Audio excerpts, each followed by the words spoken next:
You're doing quite well out there, and then that second goal pretty much killed you, didn't it? 40 minutes doing very well, I thought, against the top side. And, you have to keep it tight at places like this, and you have to work for the counter, which we did. Finding them killer moments, obviously that's the story of the season so far, before and with me. And that defined that period. And then, obviously, a soft goal from our point of view, only yardages, the back four just got a bit open for the first time. And good from them, because that's what they do. They slide and they look to play quick passes into the box, so fair play to them. And then really the second one, as a manager, it's hard to legislate for. And then once you're 2-0 down at a place like this, it's very difficult, we know that. And then we had to take the second half on. And at the end of the day, you saw why they're top of the league in the second half. So it's not always about us. There was lots of things we could have done better, but at the end of the day, they're a top side and they showed it in the second half. Bearing in mind what happened in the final minutes of the first half, what was your message to the players at the second half time? Well, to take on our performance, because once their nose is in front, it doesn't mean you can't get back into them games, but it's tough. But what are we going to do about it? And we tried, but they started so well in the second half. And it's difficult to play like this when they're so confident. They work, they tried, but they kept passing and playing, which they do. But the work on transition has improved no end. You've got to remember this aside. I mean, I know they've signed players as well. But some 18 months ago, the manager's getting questioned and the team are getting questioned, and they've been on a journey since then. And I think we've all seen that. We've got to restart our own. This is a group that are learning from us, a different kind of voice, different feel. But some of the problems have been there, and we've got to try and change that. And a lot of it is the mentality, particularly away mentality. Them stats from last season, this season, they're there for a reason. There's only one group of people who can change it, and that's us. Was the switch Hall get on for the game? Was that tactical, or was that noise? Was that for injury? Yeah, well, we've got 3 games of the week. We're looking at the players as well. We're managing that.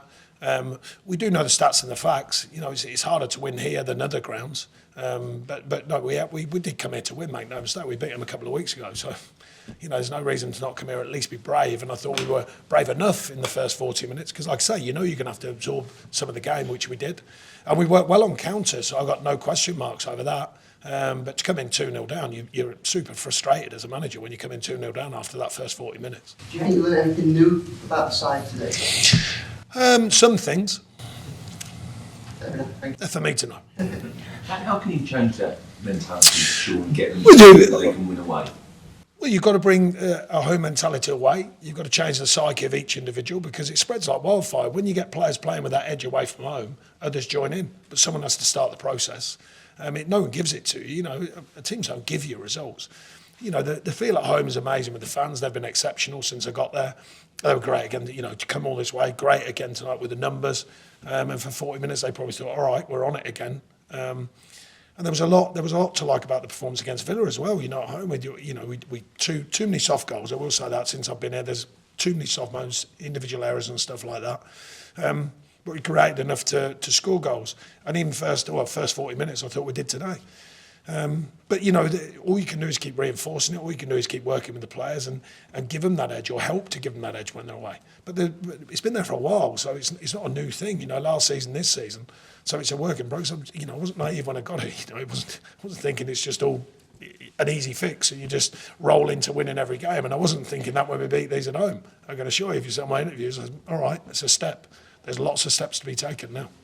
So one from over there. Sure. Sorry to labour the point on the second goal. Can you just explain what kind of went on?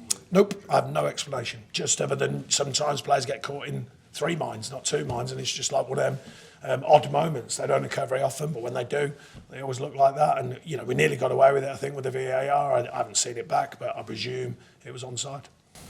Sure. Why do you think there's such a big difference between the performance levels in the first 40 and, let's say, the second half in particular? Obviously, you mentioned the second goal there, that's an individual error, but it felt like chalk and cheese, like first half to second half. No, but you've got to give credit to the opposition. These are a top side, everyone knows that. They're top of the league for a reason. They're not there by default, they're there by design. They're playing very well, they see the picture quickly, they're super confident, which, I've seen players who are super confident, players who people didn't even think were good players or not that good a player, at the last club I was at. And yet, when you're super confident, look, like we finished 7th with a side that everyone thought would probably get relegated, So when players are playing at the top end of their performance levels, it spreads quickly. But when you're down there, it's how you can change that. So that's the key now, is how we can change that.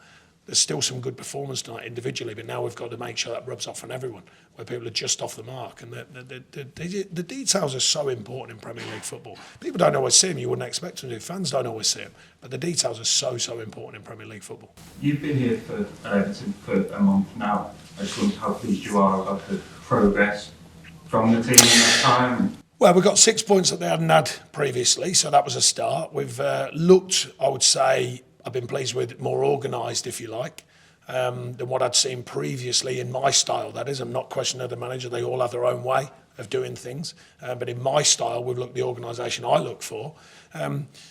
We've countered at times. We've offered more threat, certainly against Villa. We offered more threat against Leeds. We offered more threat. So that's been pleasing. But the mistakes are still there, and I think they've had a bit of that over this season, so we've got to eradicate them. And just the details, the constant search for the details to be right. And that's what, one thing I noticed with Arsenal tonight, and I've seen Man City do it as well, they keep a clean sheet at the end there. They're throwing bodies to keep a clean sheet. When Damari Gray gets his finishing, we're trying to score, and they're still throwing bodies. Alex Woodward drove down the right, there's 4 bodies around him. That's when you're super confident. That's when players are playing with freedom, not just attacking. Everyone sees the attacking side as managers. You see the defending side. You see the work in transition. You see the hard work that teams are putting in. And Man City have done that years after. We can all talk about their passing, amazing at times.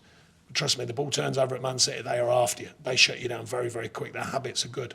And I think Arsenal showed that second half particularly, that the habits were good. With that in mind, are you happy with that element in Everton's performances? No, I'm not saying anything about ours. I'm putting it on them. The fact is we've got a lot to learn, and it's a continuing learning curve, football anyway. But certainly when you're having a challenging season, you've got to learn, and you've got to learn quickly. Is there any chance of Calvert-Lewin being back at the weekend? We'll see, but I think it'll be a close call because we've got to get him properly fit. I don't think he has been for a while now, so we've got to make sure he's properly fit because we can't put him in for one game and then lose more. There is a lack of threat up front. Well, I thought Neil's worked so hard again tonight. He's got another few chances or maybes. He did on Saturday. He had one cleared off the line. He had one cleared off the line against Leeds, I think it was as well. He's a player that we know has got a record where he can score goals. But it's not just about one player, by the way. Keep hearing everyone talk about one player. You can't ask a team to defend and then say, well, but you're only allowed to one player to score. If you defend as a team, you've got to score as a team. And I mentioned that in the week. So my emphasis on everyone standing up and being counted, everyone trying to score. That's what I think. Right, folks. Cheers, everyone.